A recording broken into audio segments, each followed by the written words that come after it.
ఏ విధంగా కాన్స్టిట్యుయెన్సీని నియోజకవర్గాన్ని ముందుకు తీసుకువెళ్తాము అన్నది పంచుతాం. ఆ తర్వాత వచ్చేసి నిరుద్యోగ సమస్యని ఏ విధంగా తీరుస్తాము అన్నదాన్ని పంచుతాం. డ్రగ్స్ ఇవి లేకుండా ఈ సమాజాన్ని ఎలా తయారు చేస్తుందామన్న మా ఆలోచనలు పంచుతాం. కాబట్టి ఇటువంటి వాటిని మేము పంచుతాం, కానీ మేము డబ్బులు పంచే పార్టీ కాదు ఇది జై భారత్. సార్, ఇందాక ఒక మాట అంటే మనం ఇందాక అవాయిడ్ అయ్యాం కొంత, అంటే దారి తప్పింది. నేను ఒక క్వశ్చన్ అడిగానండి. అంటే ఇక్కడికి కంటైనర్, డ్రగ్స్తో కూడిన కంటైనర్ వచ్చిన దాని మీద అధికార పక్షం ప్రతిపక్షం ఒకరి మీద ఒకరు దుమ్మెత్తి పోసుకున్నారు. సరే, అక్కడ నిజమైతే మాలాంటి ప్రజలకు తెలియదు అసలు ఏం జరిగింది, అంటే ఎవరి హస్తం ఉందనేది మాలాంటి వాళ్ళకి ఎవరికి తెలియదు.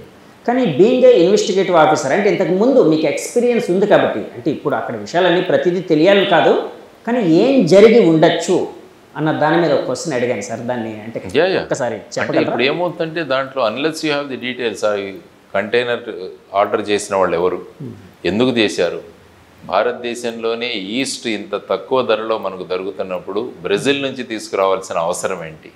ఐ థింక్ ఇక్కడ 76 రూపాయలు ఎంతో అనుకుంటాను కిలో. చెరుకు నుంచి తయారు చేసేది కదా సార్, అదే కదా. అక్కడ 150 రూపాయలు అంట. 150 రూపాయలు ఇంత షిప్లో వేసుకొని ఇక్కడికి తీసుకురావాల్సిన అవసరం ఏముంది? అంటే ఎక్కడో రూటింగ్ జరుగుతోంది ఈ డ్రగ్స్. ఓకే.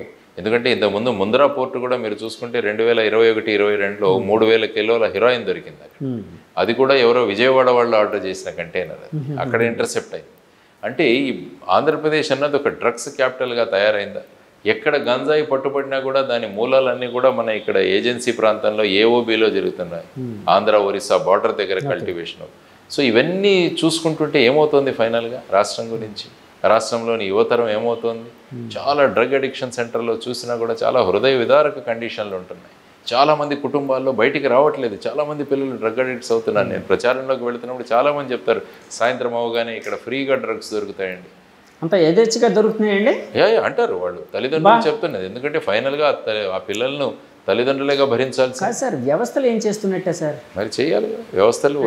పోలీసు వ్యవస్థ కానీ ఇంకా వ్యవస్థలన్నీ ఉన్నాయి కదండి. అంటే అంత యథేచ్ఛగా గంజాయి ఇలాంటివన్నీ దొరుకుతూ. అందుకనే అంటున్నాను ఈ కంటైనర్ వెనకాల ఎవరు ఉన్నారన్నది బయటికి రావాలి. ఈ కంటైనర్ వెనకాల ఏదైనా పొలిటికల్ శక్తులు దాగి ఉన్నాయో, who ever it may be, బయటికి తీసుకురావాల్సిన బాధ్యత ఉంది. కాబట్టి ఆ ఏజెన్సీస్ అనేవి చెప్పాలి ఈ కేసులో. ఎందుకంటే నేను విశాఖ పౌరుడిగా నేను అడుగుతున్నాను వీళ్ళని, చెప్పండి ఈ కంటైనర్ ఎందుకు వచ్చింది, ఎవరు తీసుకొచ్చారు, ఏమైంది ఈ కంటైనర్? ఇవన్నీ కూడా ప్రెస్ నోట్స్ ద్వారా సిబిఐ కూడా చెప్పాల్సిన అవసరం ఉంది.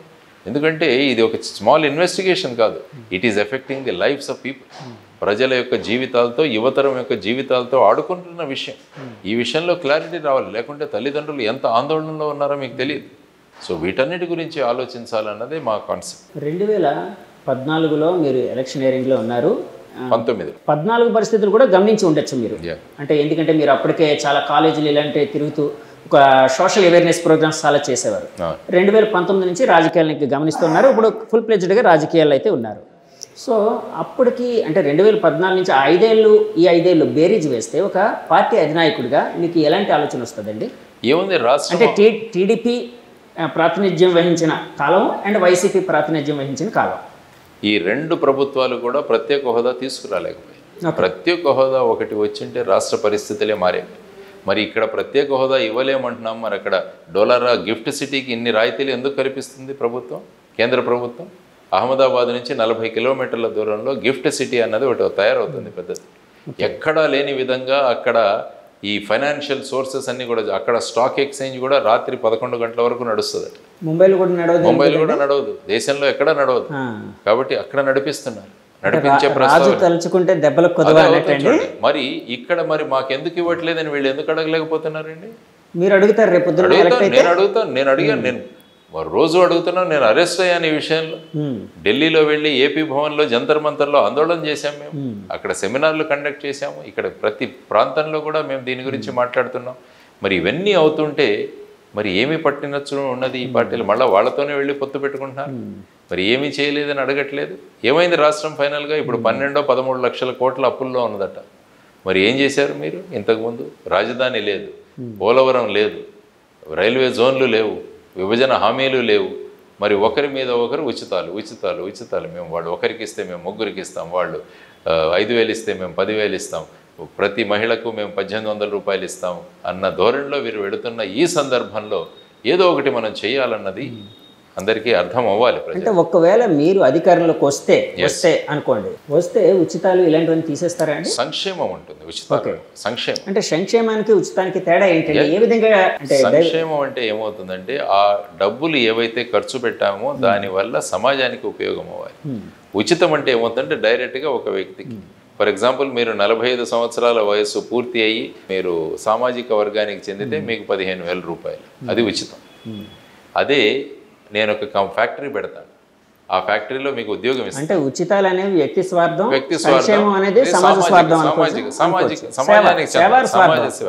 For example rural employment guarantee scheme ఉంది, నరేగా గ్రామీణ ఉపాధి హామీ పథకం. దానివల్ల ఏమవుతుంది, గ్రామాల్లో వచ్చేసి పూడికలు తేవుతాయి, చెక్ డ్యాములు కట్టబడతాయి, స్కూళ్ళు కట్టబడతాయి. దానివల్ల ప్రజలకు డబ్బు వస్తుంది, గ్రామానికి ఉపయోగపడుతుంది. అది కాకుండా నేను డైరెక్ట్గా ఇచ్చేసాను అనుకోండి, ఇప్పుడు ఫర్ ఎగ్జాంపుల్ మీ పిల్లలకి చాక్లెట్లు ఇస్తున్నాను, నేను పిల్లలకి చాక్లెట్లే ఇస్తూ వెళ్ళామనుకోండి, ఏమవుతుంది, పుస్తకాలు ఇస్తామనుకోండి, రేపు ఉపాధి సంపాదించుకుంటాడు. కాబట్టి మనం ఏమి ఇస్తున్నాం అనేది చాలా ముఖ్యం. చాక్లెట్ అనేది ఆ క్షణంలో తీయగా ఉంటుంది, రేపు పొద్దున్న ఆరోగ్యం దెబ్బతింటుంది. ఉచితాలు కూడా అంతే, వాళ్ళ వ్యక్తిత్వం దెబ్బతింటుంది, రాష్ట్రం దెబ్బతింటుంది, రాష్ట్ర ఆరోగ్యం దెబ్బతింటుంది. ఇవే ఆలోచించాలి. కానీ ఇప్పుడు ఒకరి మీద ఒకరు పోటీలు. కానీ ఇక్కడ ఒక మాట వినిపిస్తూ ఉందండి, మరి ఇన్ని ఉచితాలు ఇస్తున్నారు కదా, మరి ఎంతమంది వైట్ రేషన్ కార్డుల నుంచి బయటకు వచ్చారు చెప్పానండి గవర్నమెంట్? మీరు ఎన్ని వైట్ రేషన్ కార్డులు తగ్గించారు? మరి ఇంతమందికి మీరు ఉచితాలు ఇస్తారు, 2,65,000 కోట్ల రూపాయలు ఇచ్చామన్నారు 5 సంవత్సరాల్లో, వారు కూడా అంత ఇచ్చామన్నారు. మరి ఎన్ని వైట్ రేషన్ కార్డులు తగ్గాయి? వైట్ రేషన్ కార్డులు పెరుగుతున్నాయి రాష్ట్రంలో, అంటే పేదరికం పెరుగుతున్నట్ట. మరి ఈ డబ్బులు ఎక్కడికి వెళుతున్నాయండి? ప్రభుత్వం ఇవన్నిటి కూడా ఇవ్వాలి, మరి సమాధానం ఇవ్వాలి. మేము ఉచితాలు ఇస్తున్నాం, సంక్షేమం చేస్తున్నాం, ఇదే అంటే దాని ఎఫెక్ట్ రావాలి కదా, మరి దాని గురించి మాట్లాడగలగాలి ప్రభుత్వం. సంక్షేమం ఎప్పుడు కూడా ముందుకు ఉండాలి.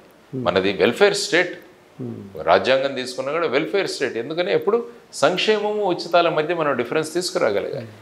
ఇప్పుడు మంచి స్కూళ్ళు కట్టండి, మంచి ఇవి తీసుకురండి, వాటి ద్వారా మీరు పిల్లల్ని ఆకర్షించండి. అది కాకుండా మేము అమ్మఒడి ఇస్తామంటే ఎందుకు? అమ్మఒడి ఉచితం. ఆ ఉచితాన్ని ప్రస్తుతం తెలుగుదేశం వాళ్ళు ఏమంటున్నారు, ఆయన ఒకరికే ఇచ్చారు, మేము 3కి ఇస్తామంటున్నారు. ఎక్కడి నుంచి తెస్తారు ఈ డబ్బులన్నీ? వాళ్ళ ప్రాపర్టీ అమ్ములు ఇస్తున్నారా? వాళ్ళ దగ్గర నుంచి వాళ్ళ భూములు అమ్మిస్తున్నారా? ప్రజలు ట్యాక్సులు కట్టి ఆ అమౌంట్ నుంచి ఇస్తున్నారు కదా, అది కాకుండా అప్పులు తెస్తున్నారు. మరి ఈ విధంగా నడపడం అది ప్రభుత్వం ఇవ్వండి. ఒక 5 సంవత్సరాలు జై భారత్ నేషనల్ పార్టీకి ఇవ్వమనండి, ఎంత సంచలనం తీసుకొస్తామో, ఎన్ని మార్పులు తీసుకొస్తామో. సార్, నాకు బయట ఒక మాట చాలాసార్లు వినిపించిందండి కొంతమంది ద్వారా, జేడి లక్ష్మీనారాయణ గారు యాక్చువల్లీ రాజకీయాల్లోకి వచ్చింది సీఎం అవడం కోసం. Yes, I'm a CM, I'm a change maker. మార్పు తెచ్చే వ్యక్తి. I'm CM, yes, I'm a change maker. Now also I'm a change, I'm a CM. ఇప్పుడు కూడా నేను సీఎం. ఇప్పుడు ఆపరేషన్ లేకుండానే మోకాళ్లకు ప్లాస్మా ట్రీట్మెంట్, మీ ఆర్థోపెడిక్ సమస్యలన్నిటికీ రోబోటిక్ టెక్నాలజీ ద్వారా తక్కువ ఖర్చుతో శాశ్వత పరిష్కారం, ఫ్రీ కన్సల్టేషన్, ప్రతి ట్రీట్మెంట్ పై 20% డిస్కౌంట్. ఈ ఆఫర్ కొద్ది రోజులు మాత్రమే, త్వరపడండి. V9 hospitals, 9281465842.